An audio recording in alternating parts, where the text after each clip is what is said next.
अतुल बाबांनी उल्लेख केला, ठिकठिकाणी जवळपास या संपूर्ण खासदारकीच्या जो मतदारसंघ आहे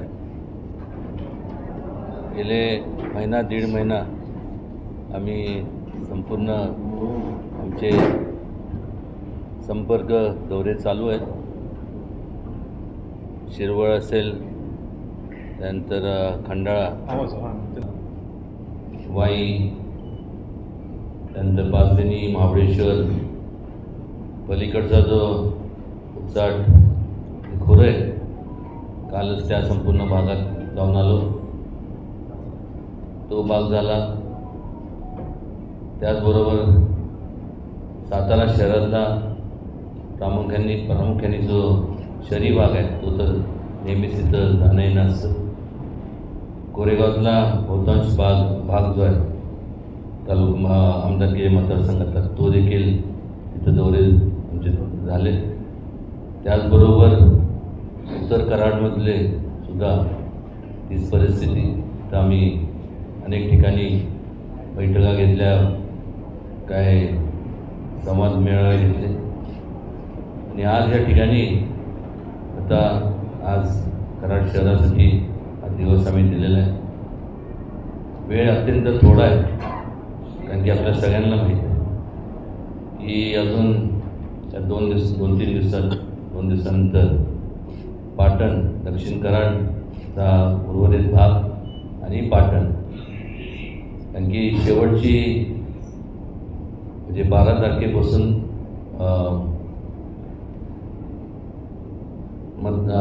नॉमिनेशनची तारीख चालू होती आणि तिचं लास्ट तारीख आहे 19. त्यामुळं वेळ अत्यंत थोडा आहे. त्या प्रमाणात बराचसा वर्षा अगोदर आम्ही संपूर्ण संपर्क दौरे काढल्यामुळं बराचसा भाग कव्हर केला. आता जर करायचं, जे कोण इच्छुक असतील की त्यांनी करायचं झालं तरी ते त्याला सुपरमॅनच लागणार, कारण की वेळ एवढं कमी वेळात सगळीकडे जाणं हे तसं फारसं हे अशक्य आहे. आणि त्यामुळं या संपूर्ण मागच्या वेळेस जे घडलं, यावेळेस अगोदरच तयारी आम्ही सगळ्यांनी केलेली आहे. मला वाटतं मी फार बोलण्यापेक्षा जर आपण आपले काय प्रश्न असतील, प्रश्नाच्या स्वरूपात जर आपण विचारलं तर ते जास्त उचित ठरेल, कारण प्रत्येक वेगवेगळ्या चॅनलचे आपण सर्व मान्यवर प्रतिनिधी आहात. प्रत्येकाचे प्रश्न वेगळे असतात. तर कृपया आपण सर्वांना विनंती करेन की आपले जे काय प्रश्न असतील सल्ला दिला तुम्हाला की फक्त गाड्या फिरवू नका आणि स्थानिक पातळीवर काम झालं पाहिजे, त्याला प्लॅनिंग केलं पाहिजे, अशा प्रकारचं एक सल्ला. प्लॅनिंग झालेलं आहे. मी तेच सांगितलं, सगळं प्लॅन तुमच्या समोर मी उघडकीस केलं की झालं मोबाईल. बाळासाहेब राज ठाकरेंनी मोदींना निशर्त पाठिंबा दिला संपूर्ण मनसेचा, काय चांगलं आहे ना.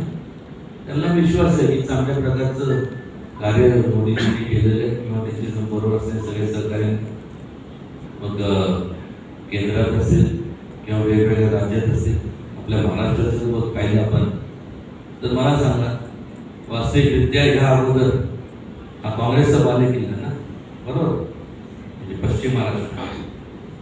पण खरं तर बाकीचं जास्त लाभला होते. पण मला सांगा की ह्या संपूर्ण ह्याच्यात सगळ्यात महत्त्वाकांक्षी जी योजना होती ती काँग्रेसच्या काळात का राबवली गेली? कृष्णा खोरे विकास महामंडळाची योजना का राबवली गेली नाही त्यावेळेस? शेवटी सगळ्या गोष्टी ह्या पाण्यावरती आधारित असतात. खास करून हा संपूर्ण जास्त करून बहुतांश योजना इथं शेतकरी वर्ग.